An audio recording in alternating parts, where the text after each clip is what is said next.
নমস্কার। আমি doctor Monojendra Narayan Bhattacharya, consultant ENT head and neck surgeon. আজকে খুব কমন একটা বিষয় নিয়ে আমরা আলোচনা করব, সেটা হলো কাশি, কাফ। আপনারা জীবনে কোনো না কোনো সময় তো কাশির প্রকোপে তো পড়েইছেন। কাশি আবার এক এক সময় কিছুদিনের জন্য থাকলো এবং এবং আবার কমে গেল। আবার কিছু কিছু মানুষের একটা খুকখুকে কাশি চলতেই থাকে, অনেক দিন ধরে আছে। আমি কাশি কথাটা কেন বললাম?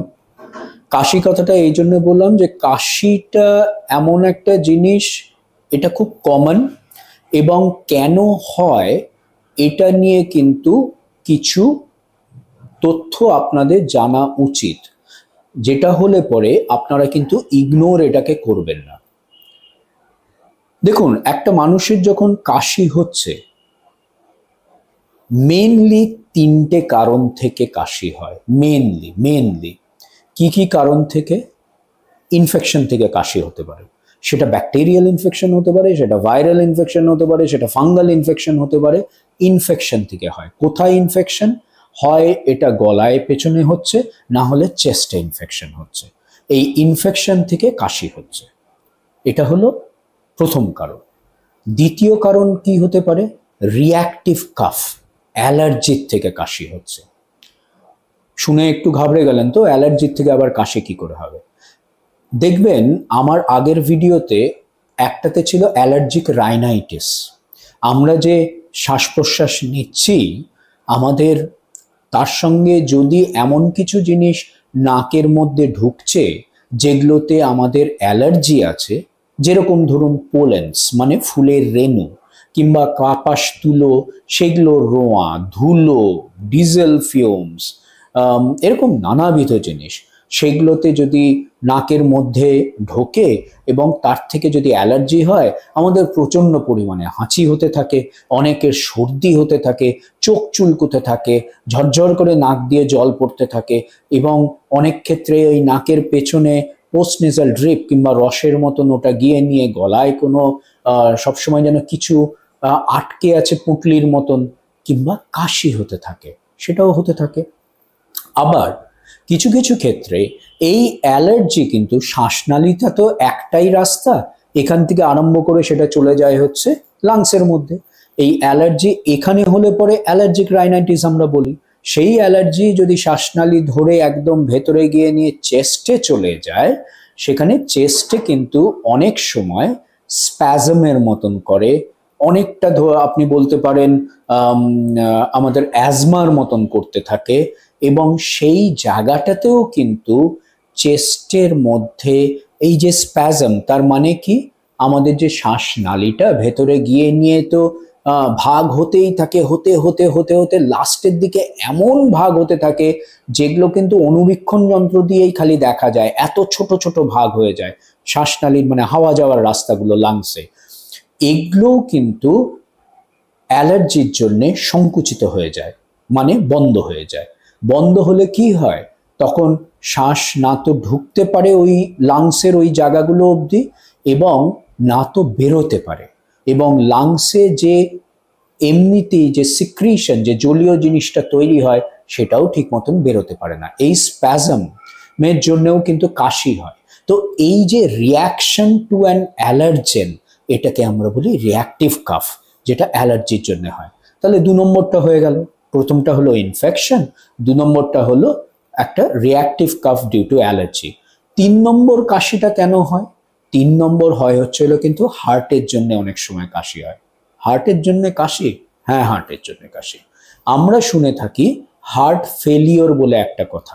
এবার ছোট্ট করে আমরা বলে নিই, হার্ট ফেলিওর কথাটার অর্থ কি?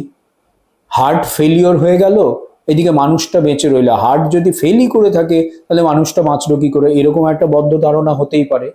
তা কিন্তু নয়। হার্ট ফেলিওর কথার অর্থ হচ্ছে হলো, হার্টটা ঠিক মতন কাজ করছে না, ঠিক মতন পাম্প করে জল বের করে দিতে, মানে রক্ত বের করে দিতে পারছে না। হার্টটা কিভাবে কাজ করে তার আগে এটা বুঝতে হবে। আমাদের শরীরের রক্ত যেটা আছে সেইটা এসে হার্টে ঢোকে। হার্টে ঢোকার পরে হার্ট আবার সেই রক্তটাকে পাম্প করে দেয়, দিয়ে নিয়ে আবার শরীরে নানাবিধ জায়গাতে এই রক্তটা ছড়িয়ে যায়। এটা তো খুব বেসিক আমি বললাম। এর মাঝখানে একটা ছোট্ট আবার অঙ্গ শরীরে ঢুকে যায় এই পুরো সার্কুলেশনটার মধ্যে। কি অঙ্গ ঢোকে? এইবার আবার নতুন করে বলি, শরীরের রক্তটা হার্টে ঢোকার আগে লাংসের মধ্যে দিয়ে যায়, গিয়ে দূষিত ব্লাডটা ওটা আবার পিওর ব্লাড হয়ে যায়, যেটার মধ্যে অক্সিজেনের পরিমাণটা আবার ঠিক মাত্রায় চলে আসে। তারপরে এই ব্লাডটা যায় হচ্ছে হার্টে। এইবার এই যে ব্লাডটা যেটায় অক্সিজেনের পরিমাণটা বেশি মাত্রায় আছে, শোধিত ব্লাড যেটাকে আমরা বলি, সেইটা হার্ট আবার পাম্প করে করে শরীরের বিভিন্ন অঙ্গে আবার পাঠিয়ে দেয়। তো এবার কি হয়, হার্ট যদি ঠিক মতন পাম্প করতে না পারে, হার্ট যদি ঠিক করে কাজ করতে না পারে, তাহলে যে রক্তটা শরীর থেকে লাংসের মধ্যে দিয়ে হার্টের মধ্যে আসছিল, সেই রক্তটা ঠিক ফ্লোতে আসবে না। হার্টই তো ঠিক মতন কাজ করতে পারছে না, তাহলে পেছনের দিকে রক্ত জমতে থাকবে। রক্ত জমা মানে রক্ত তো খালি রক্ত নয়, রক্তের মধ্যে লোহিত কণিকা আছে, শ্বেত কণিকা আছে, তার সঙ্গে প্লাজমার মতন একটা জিনিস আছে, তার মানে জলীয় জিনিসও থাকে। এই সব ক্ষেত্রে কি হয়, লাংসের মধ্যে যেহেতু হার্টের থেকে ব্যাকফ্লো হচ্ছে, হার্ট তো ঠিক মতন করতে পারে, রক্তটাকে বাইরের দিকে ফেলতে পারছে না, তো এই ব্যাকফ্লোটার জন্যে লাংসের মধ্যে কিছু জলীয় জিনিস জমতে থাকছে, যেটাকে আমরা বলি হার্ট ফেলিয়ার হলে পরে এই জলীয় জিনিসটা যখন লাংসের মধ্যে জমতে থাকে, তখনই কিন্তু একটা কাশির উদ্রেক হয়। তাহলে হার্টের থেকেও কিন্তু কাশির উদ্রেক হয়। এবার আপনি বলতে পারেন, হার্ট কোন কোন ক্ষেত্রে ঠিক মতন ফেলিয়ারে চলে যায়, ঠিক মতন পাম্প করতে পারে না রক্তটাকে? অনেক ক্ষেত্র আছে। এক হচ্ছে হলো হার্টের মধ্যে এই যে পাম্প করার ক্ষমতাটা চলে গেছে, তার মানে হার্টেও তো নার্ভ আছে, ওটাকে পাম্প করাতে সাহায্য করে, সেই নার্ভগুলো ঠিক মতন কাজ করছে না। দুই হতে পারে হার্টের কোনো একটা দেওয়াল যেটা, সেইটাতে কখনো ইস্কিমিয়া হয়েছিল, ইনফেকশন হয়েছিল, সেই দেওয়ালটা সক্ষম নয়, তার মানে পুরো হার্ট সজোরে ঠিক মতন পাম্প করছে না, কিছু জায়গা ইস্কিমিয়ার জন্য নষ্ট হয়ে গেছে, সেটা পাম্প করতে পারছে না, তাহলে ওই যে পাম্প করার ক্ষমতা কিংবা শক্তিটা কমে গেছে, সেই জন্য ব্যাকলগ একটু কিংবা ব্যাকফ্লো একটু হয়েই যাচ্ছে। কোনো কোনো ক্ষেত্রে ভালভের প্রবলেম হয়ে আছে, ভালভের প্রবলেম হলে পরে কি হচ্ছে, ভালভ দিয়ে আবার পেছন দিকে চলে যাচ্ছে, ব্লাডটা ঠিক মতন এগিয়ে যাচ্ছে না। তো নানাবিধ হার্টের কারণে কিন্তু হার্ট ফেলিওর হতে পারে, এবং নানাবিধ হার্টের কারণে কিন্তু লাঙে জল জমতে পারে, যেখান থেকে কাশি হতে পারে। এছাড়া তো লাঙের কিছু তো আছেই কাশি হওয়ার জন্য, ধরুন টিউমার হতে পারে, সেখান থেকে কাশি হতে পারে, কিংবা এক এক সময় কোনো ধরনের শ্বাসনালীতে যদি ইরিটেশন হয়, কোনো ধরনের শ্বাসনালীতে সুড়সুড়ির মতন কিছু চলে গেল, আমরা অনেক সময় হয়েছে দেখেছি না, যে তাড়াতাড়ি কিছু খেতে গিয়ে নিয়ে সেটা অখেয়ালে শ্বাসনালীতে যেই গেল, আমরা কাশতে আরম্ভ করলাম যতক্ষণ না ওই জিনিসটা বেরিয়ে আসে। তার মানে কি, কোনো ফরেন বডি যদি আমাদের শ্বাসনালীর মধ্যে ঢোকে, তাহলে পরেও কিন্তু কাশিটা হয় যতক্ষণ না ফরেন বডিটা বেরিয়ে যায়। কিন্তু মেনলি কাশি একটা চলছে, সেটা কিন্তু তিনটে জিনিস বুঝতে হবে। এক হচ্ছে হলো লাঙের কোনো কন্ডিশন, সেটার থেকে হতে পারে, সেটা ইনফেকশন হতে পারে, সেটা লাঙের প্রদাহ হতে পারে, সেটা লাঙের টিউমার হতে পারে, এগুলোর থেকেও কিন্তু কাশি হতে পারে।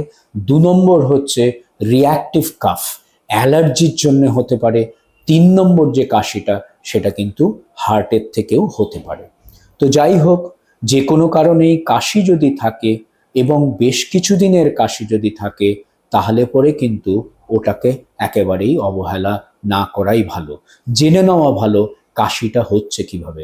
আর যখনই আমরা জানতে পারবো কাশিটা হচ্ছে কিসের থেকে, তাহলেই কিন্তু এর যে নিরাময় সেটা কিন্তু খুব চটজলদি আমরা করে নিতে পারবো। নমস্কার।